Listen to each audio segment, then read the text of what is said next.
kedua misalnya untuk perbaikan atap majelis yang rusak gitu, Ustaz. Itu apakah diperbolehkan, Ustaz? Iya. Yang saya pahami dalam masalah ini, pandangan ulama sama saja Sunni Syiah, nggak ada bedanya. Bahwa penggunaan uang itu tergantung niat si pemberinya. Ya. Terkadang yang menerima amanah itu dia sifatnya umum. Uang bisa digunakan buat apa saja. Tapi kalau si pemberi ini meniatkan, ini saya kasih uang infak atau uang sedekah atau uang apalah khusus untuk yatim piatu. Yang ini maka wajib digunakan untuk yatim piatu. Itu terkadang begitu. Nggak bisa digunakan untuk yang lain, apalagi dipakai, apalagi dipinjamkan, nggak bisa. Nah, terkadang enggak, panitia mengumpulkan uang, diumumkan. Kita mengadakan tabarruk istilahnya, mengumpulkan dana. Untuk apa? Untuk acara Asyura, untuk acara Arba'in, untuk acara apalah tertentu. Sudah diumumkan. Ketika diumumkan, maka sekalipun si pemberi yang datang ngasih uang, nggak niat, nggak ngomong untuk apa, udah jelas dari awalnya diumumkan. Jadi harus digunakan sesuai dengan pengumuman tersebut.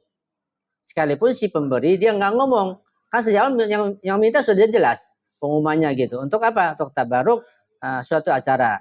Pada kondisi seperti itu, maka uang itu nggak boleh digunakan untuk apapun kecuali untuk acara yang diniatkan itu.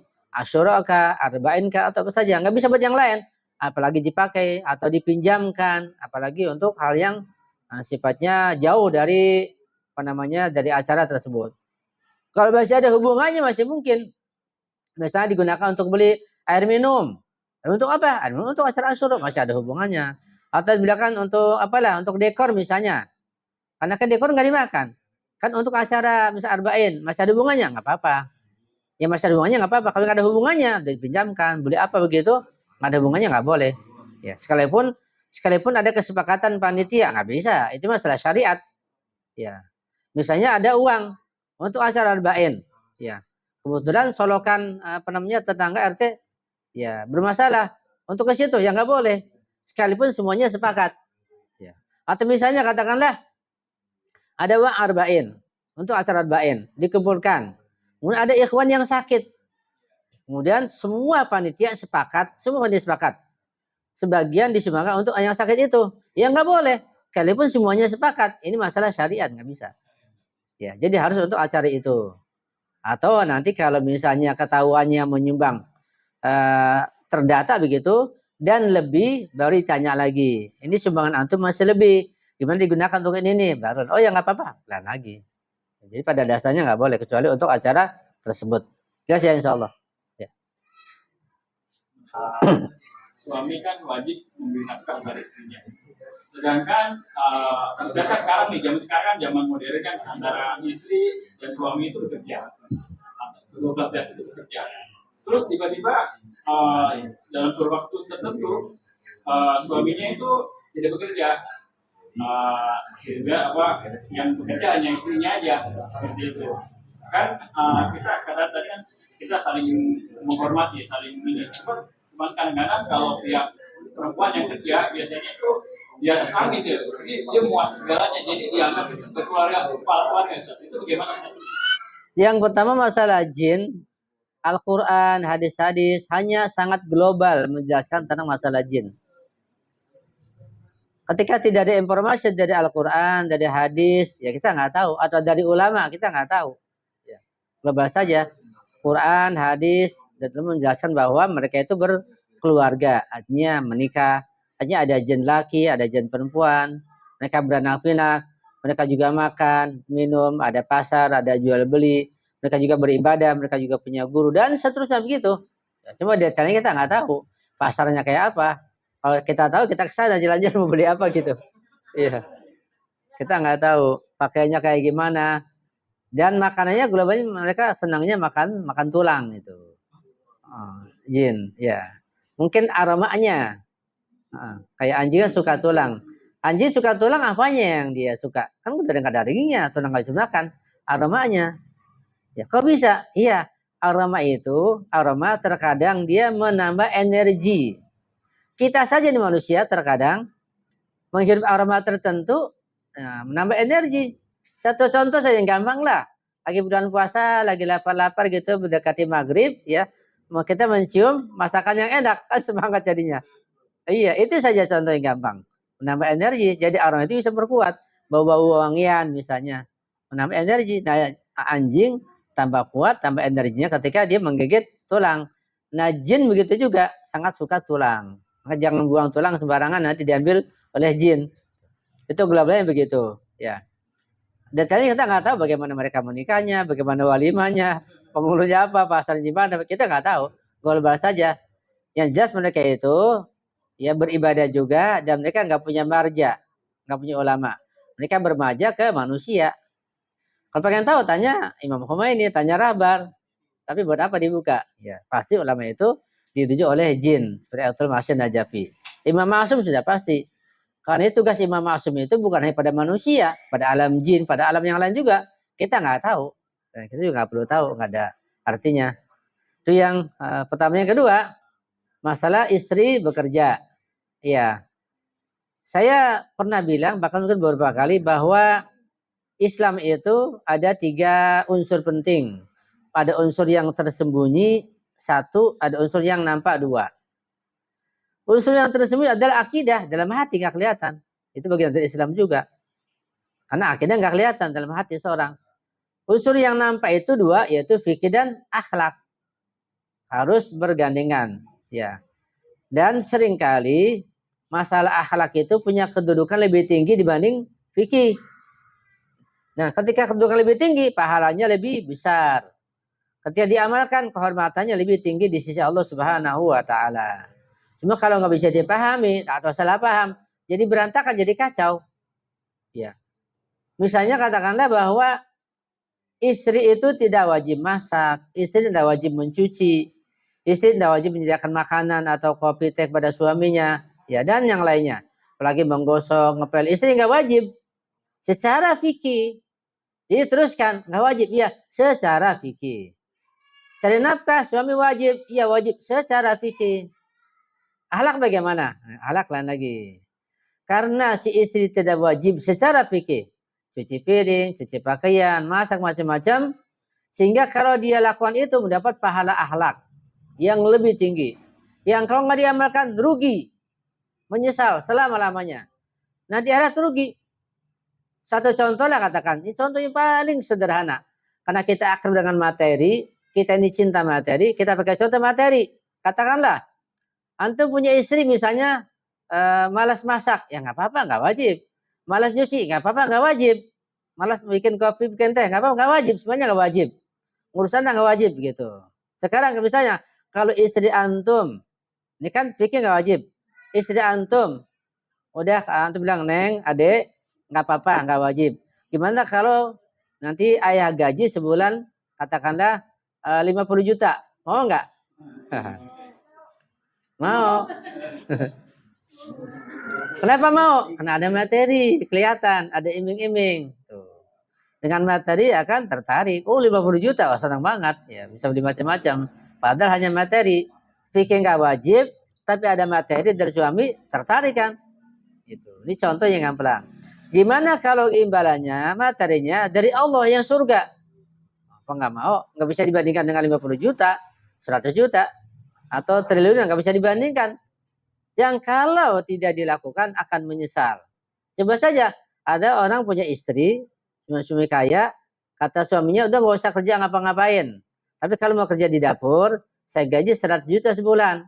Ini sih nggak mau, apa kata tetangga ketika nggak mau? Wah, digoblok-goblokin. Istri bodoh, istri goblok, kasih suami 100 juta nggak mau. Digoblok-goblokin, itu baru dunia. Gimana di akhirat? Nyesel nggak bakal kelengan. Ketika udah lewat, udah menyesal luar biasa.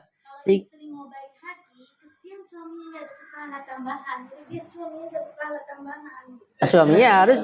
Suaminya ketika punya kesempatan semuanya harus rajin.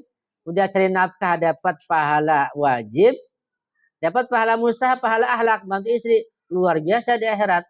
Harus rajin suaminya, suami semangat. Cuma kalau suami berangkat pagi pulang malam, nggak ada waktu gimana? Kalau istrinya malas juga, ya berantakan keluarga. Karena itu membantu nggak mampu juga. Karena itu suami istri harus mengerti posisi akhlak dan fikih harus dipahami dengan baik, jangan pincang. Ketika pincang berbahaya. Ada suami istri, ya, dia dapat nasihat dari atau pelajar dari gurunya bahwa si istri nggak wajib nyuci, nggak wajib masak, nggak wajib ngurus anak. Dia nggak kerjain. Suami pun menerima begitu. Akibatnya kacau keluarganya. Ya nggak ada kesetiaan. Ya udah. Jadi istri santai aja, masa bodoh nggak wajib ini. Dia nggak paham ada pahala akhlak yang luar biasa. Kayak kita wajib khumus, wajib zakat, itu fikih. Ya. Kalau ada tetangga yang sakit, yang perlu bantuan, kita nggak bantu secara akhlak. Ya ada tuntutan siksa juga. Suami istri pun kalau istri males, tahu suaminya berangkat pagi, pulang malam, udah capek. Istri nggak ngapa-ngapain, mentang-mentang fikih nggak wajib, udah males-malesan aja, gitu. Misalnya, sehingga keluarganya berantakan. Nanti si istri macam ini di akhirat dituntut bisa masuk neraka. Gara-gara tidak mengamalkan akhlak. Kecuali kalau suaminya pun santai, dari minggu libur nggak kerja, ya suaminya pun ya membantu. Jadi kalau suami istri mengerti fikih dan akhlak akan tenang, karena melihat pahala gaji dari Allah bukan dari manusia. Suami melihat juga pahala dari Allah. Istri melihat bukan dari suami, imbalan pahala, nanti menuntut, nanti menang-mentang fikih nggak wajib nyuci, nggak wajib masak, nuntut suaminya, ya minta gaji, nggak apa gaji sebulan 10 juta. Suaminya gaji 3 juta, minta 10 juta. Ya bukannya tekor, ya bikin berantakan keluarga. Ini istrinya nggak tahu diri namanya. Pertama nggak tahu diri kondisi suaminya, kedua nggak tahu nilai akhirat. Jadi paham ya insya Allah. Jadi ketika istri bekerja, suami nggak bisa bekerja, dilihat dulu suami kenapa nggak bisa bekerja, karena males, karena sakit, karena di PHK, karena belum dapat, sudah berusaha, ya istri membantu, pahalanya luar biasa. Dapat pahala akhlak juga, dapat pahala yang tinggi di sisi Allah Subhanahu Wa Taala, pahala wajib. Ya, insya Allah. Allahumma salli ala Muhammad ali Muhammad. Keluarganya berantakan, memimpin keluarganya nggak bisa, apalagi memimpin RT, RW, seterusnya, apalagi memimpin negara. Itu bagaimana? Ya, ini masalah politik ya. Ya, harus dibedakan antara tidak bisa dengan tidak berhasil. Beda. Kalau nggak bisa dia nggak punya ilmu, nggak becus, nggak bisa. Kalau nggak berhasil dia sudah menjalankan, cuma nggak berhasil. Yang dididik nggak punya potensi, gitu. Sehingga seperti Rasulullah dan para nabi, para manusia yang lain, mereka sudah sempurna ilmunya, nggak bisa kita katakan mereka itu nggak becus. Mereka sudah berhasil menjalankan tugas dari Allah. Cuma yang dididik nggak becus. Sehingga kita nggak bisa mengatakan, ya gimana Nabi keluarganya berantakan. Lihat dengan istrinya yang kedua, ketiga begitu. Ya misalnya kayak bahkan melakukan peperangan. Apakah Nabi yang salah nggak bisa mendidik? Enggak. Itu istrinya yang nggak punya potensi. Dan ukuran keluarga di sini keluarga Nabi nggak jadi ukuran kemudian nggak bisa diikuti. Enggak. Lihat nabinya. Nabi sebagai seorang imam maksum dan ilmunya sempurna wajib ditaati. Sekalipun dari sebagian sisi dianggap gagal dan pengertian karena istrinya nggak punya potensi untuk didik, tapi nggak bisa melakukan situ. Itu beda antara tidak bisa dengan si madunya nggak punya potensi. Beda antara nggak bisa, nggak becus ya dengan gagal. Beda ya. Kan kita ke bawah katakanlah ke ulama atau ke guru. Ada ulama misalnya dia keluarganya berantakan. Ada yang pemabuk, kan ada kan pemabuk, narkoba bahkan di penjara. Nah ini kita nggak bisa mengatakan ya dia aja berantakan ngurus anak istrinya. Gimana mau diikutin? Nggak bisa begitu. Lihat sosok ke dianya. Kalau dianya berilmu, mampu, dan menjadi contoh, jangan lihat anaknya, jangan lihat istrinya, lihat pribadinya. Nah, dia ambil ilmu dari dia teladan. Ini seorang nabi begitu. Lain kalau memang dia tuh kiai, dia tuh ulama, dia tuh guru, betul-betul nggak becus. Betul-betul nggak bisa, nggak ada ilmunya, sehingga kalau berantakan, beda. Harus dibedakan. Sekarang baru ke partai. Kita lihat lagi. Nah pemimpin ini, calon presiden, calon menteri, kita lihat. Oh dia keluarganya berantakan, gagal, kita lihat.